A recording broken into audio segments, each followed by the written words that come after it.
Selamat siang, adik-adik. Bagaimana kabar hari ini? Kita harap bersama sehat-sehat saja.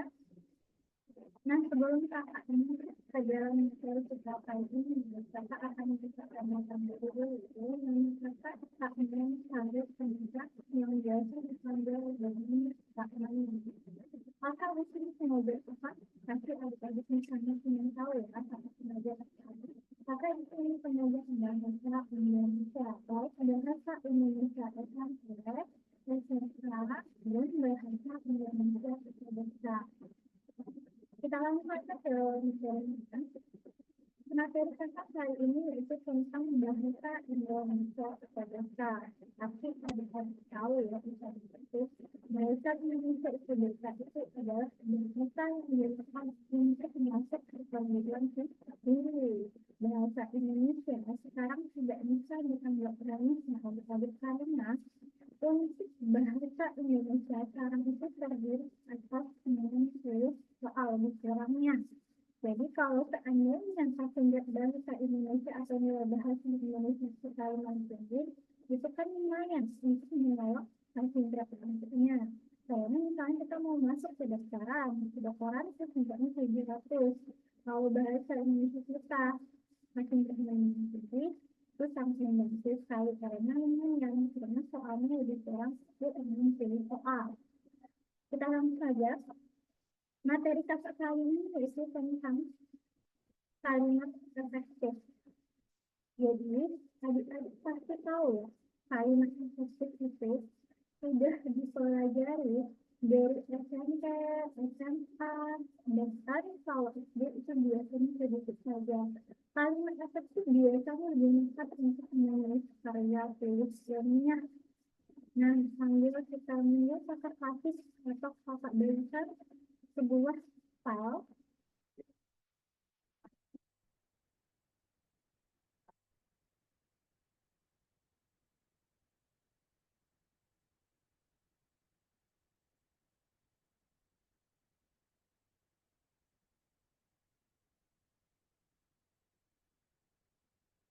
Nah, ini filenya ya. Jadi kita akan belajar tentang kalimat efektif. Nah, adik-adik pasti tahu ya, kalimat efektif tadi kata ibu bilang. Kalimat efektif itu apa? Kalimat efektif itu adalah kalimat yang sesuai kaidah kebahasaan. Nah, kalau kita nulis karya tulis ini yang nulis proposal, skripsi, pasti ada kalimat efektif. Nah, untuk menulis sebuah kalimat yang efektif, itu biasanya ada ciri-ciri dari sebuah kalimat efektif. Nah, kita lihat selanjutnya, ciri-ciri atau biasanya ada struktur dari kalimat efektif. Contohnya di sini, ciri-ciri itu ada hermeneutika, ada logik, ada yang namanya paralel, ada ejaan, ada tanpa bahasa asing. Nah, kalau kakak rumuskan di sini, cara cepatnya nanti pas UTBK gimana kak? Kalau kita susah ngafalnya. Nah, kakak punya rumus di sini. Di sini rumusnya itu ada hello bagi Pak Edi sampai Sarah. Kita lihat yang pakai huruf kapital. Kita lihat yang pakai huruf kapital di sini. Huruf kapital di sini ada C, ada lo, ada ba, ada mi, ada ka, ada e, ada c. Nah, ada S. Kita lihat yang di sini pertama itu ada K. K itu kalau dirumuskan berarti itu adalah hemat kata. Jadi, ciri-ciri dari sebuah kalimat efektif itu adalah hemat kata. Nah, kita lihat contohnya dari yang hemat kata di sini. Contoh ini adalah sejumlah petani-petani itu tidak efektif. Kenapa kata ini tidak efektif? Karena tadi ciri atau biasa struktur dari kalimat itu adalah hemat kata. Yang artinya kita menghemat kata tidak berlebihan atau tidak boros kata. Contohnya di sini itu adalah sejumlah petani-petani yang menyatakan tidak efektif karena itu pemborosan kata. Jadi kalimat yang efektif ini itu adalah kalau sejumlah itu kan sudah menuliskan banyak ya.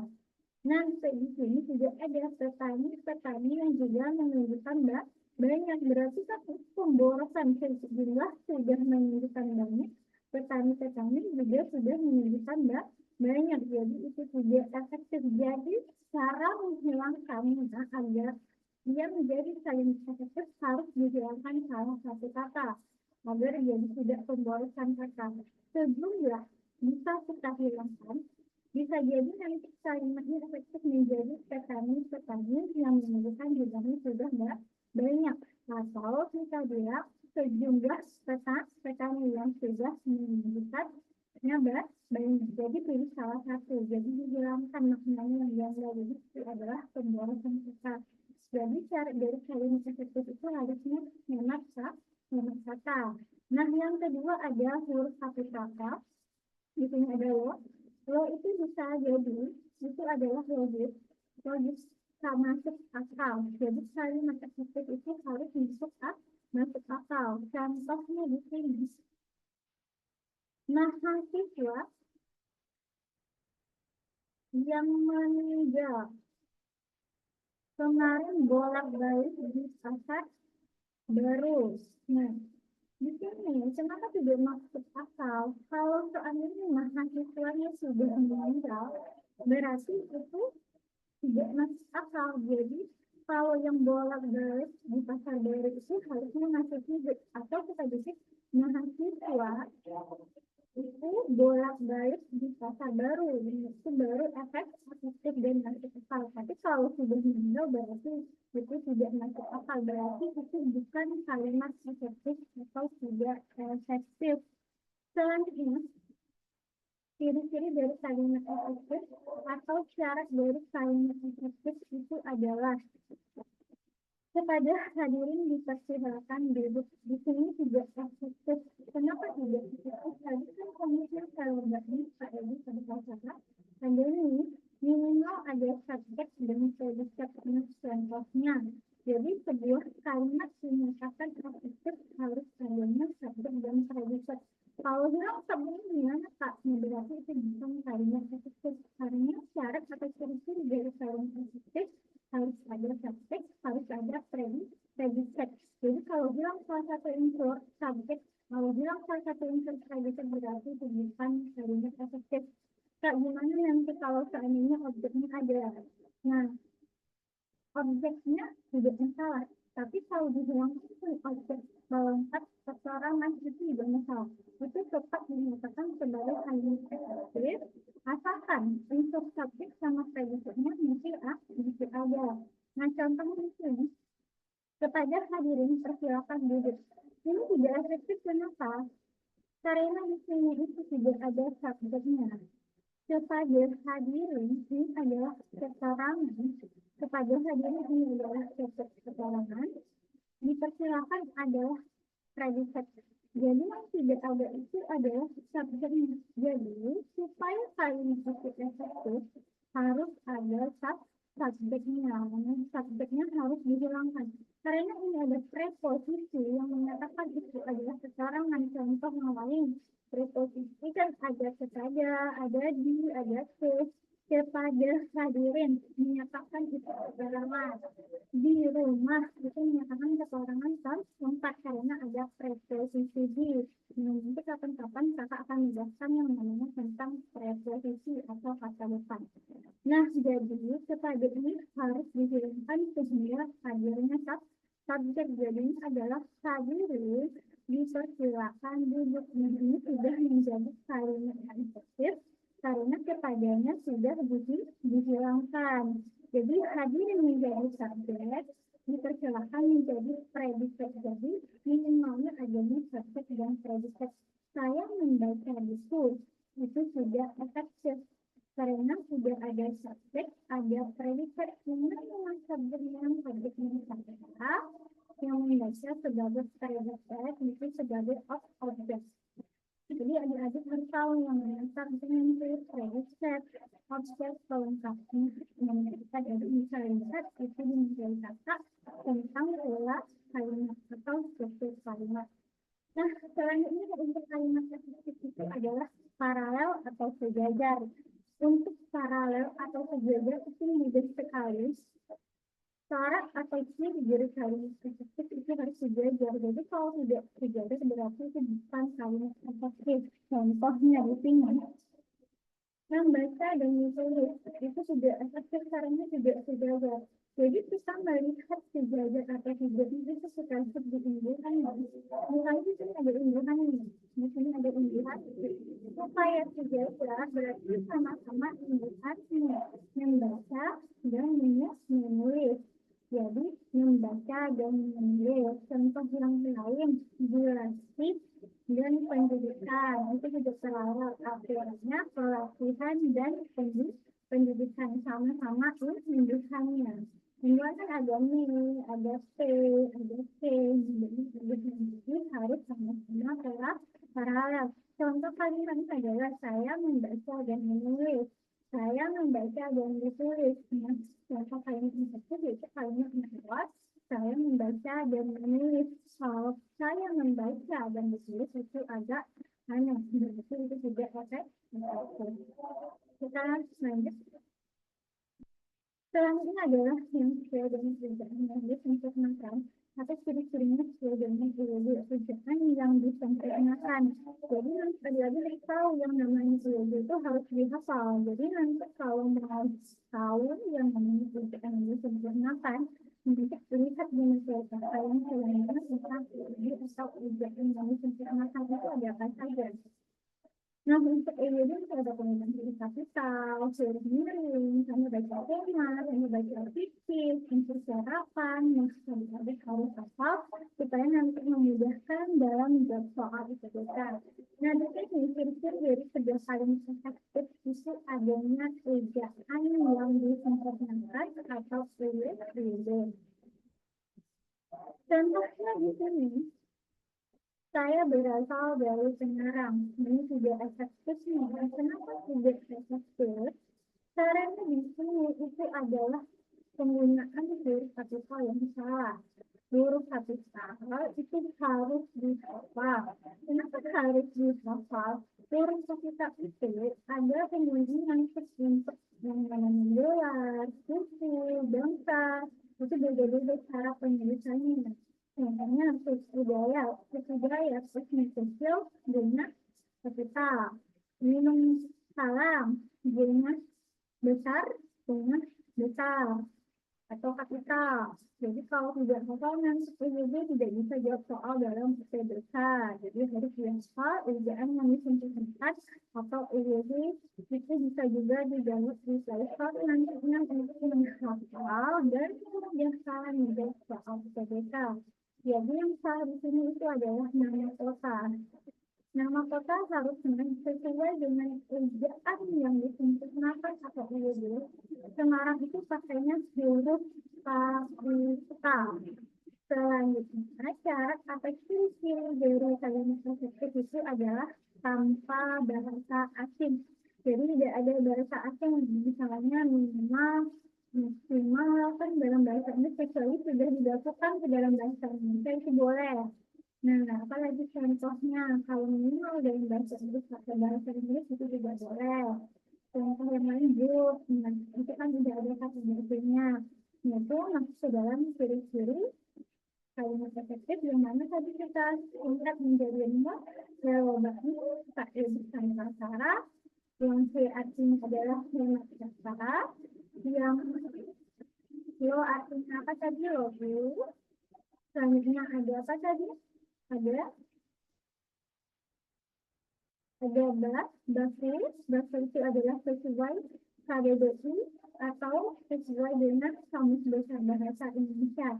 Contoh yang baku, contohnya itu misalnya apotek dengan apotek. Yang bajunya yang mana? Apotek. Jadi tidak boleh pakai apotek yang KTI. Itu dari antre yang mana bajunya itu atre. Yang itu salah. Itu tidak boleh dalam kalimat efektif pakai bahasa yang sudah baku. Contohnya minimal ada subjek ditambah predikat. Selanjutnya ada paralel atau sejajar. yang misalnya ada tulis ujaan situasinya adalah ujaan menulis sempurnakan, soalnya ada tanpa syarat tanpa bahasa asing. Nah, berikutnya kita lihat contoh soal dalam berpedoman.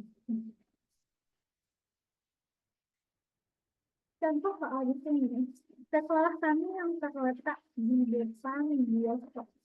Alasan ketiga efektifan kalimat di atas adalah di sini ada tidak logis, tidak terawat, tidak sesuai ide, atau tidak dapat, atau tidak ada predikatnya. Jawabannya adalah tidak ada predikat. Kenapa tidak ada predikat? Caranya di sini, sampai jawab ya. Sekolah kami yang terletak di depan desa, ada sekolah kami itu subjek yang terletak itu adalah di depan desa adalah sekarang. Berarti yang tidak ada di sana itu adalah predikatnya. Kenapa tidak ada predikat? Karena di sini ada konjungsi yang itu artinya menghilangkan fungsinya sebagai predikat. Jadi nanti ketika bisa tidak ada yang namanya konjungsi yang kecuali itu di akhir-akhir. Kalau udah ada subjek dan predikatnya itu tidak masalah. Di sini kan kalau kami di depan sebagai subjek, dia terletak di depan bioskop. Kalau yang terletak berarti tempat kan, berarti menyatakan sekarang atau tempat. Berarti kan tidak ada bisa yang tidak adalah tadi predikat. Supaya kalimatnya efektif, jadi konjungsi yang harus dihilangkan supaya menjadi predikat.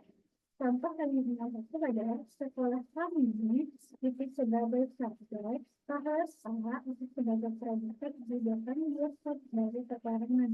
Karena udah ada subjek di sana predikatnya.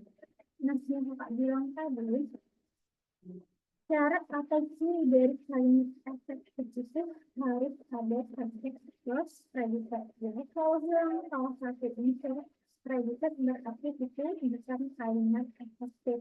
Nah, kita lihat berarti jawabannya adalah seperti tidak ada predikat. Nah, sampai di sini ada edukasi tentang kalimat efektif.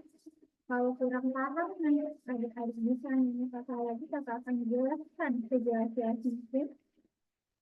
Kakak akan bantu adik-adik sampai bisa memahami konteks kalimat efektif. Jadi, kesimpulan yang kakak bisa ambil di sini, untuk cara menilai kalimat efektif harus dihafal ciri-ciri dari kalimat efektif atau syarat-syarat dari kalimat efektif.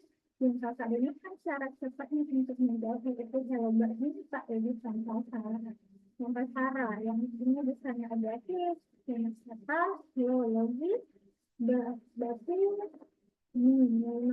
ada plus predikat geologi baris sampai Sarah ada apa lagi minimal satu predikat juga tanpa bahasa A itu berarti kalau baris tak lebih sampai Sarah. Nah, sekian dulu materi kakak kali ini tentang kalimat efektif. Kalau ada yang ditanyakan boleh tanya ke langsung, kakak akan jelaskan sejelas-jelasnya supaya adik-adik paham. Kalau sudah jelas nanti supaya terjelas lagi, supaya gimana cara konsep dan cara materi kakak sampai kepada adik-adik. Nah, kakak akhiri hari ini ya. Kalau ada kata-kata yang salah atau ada yang kurang paham, namun ada yang sama kakak. Nah, selamat siang adik-adik, semoga memberi manfaat. Assalamualaikum warahmatullahi wabarakatuh.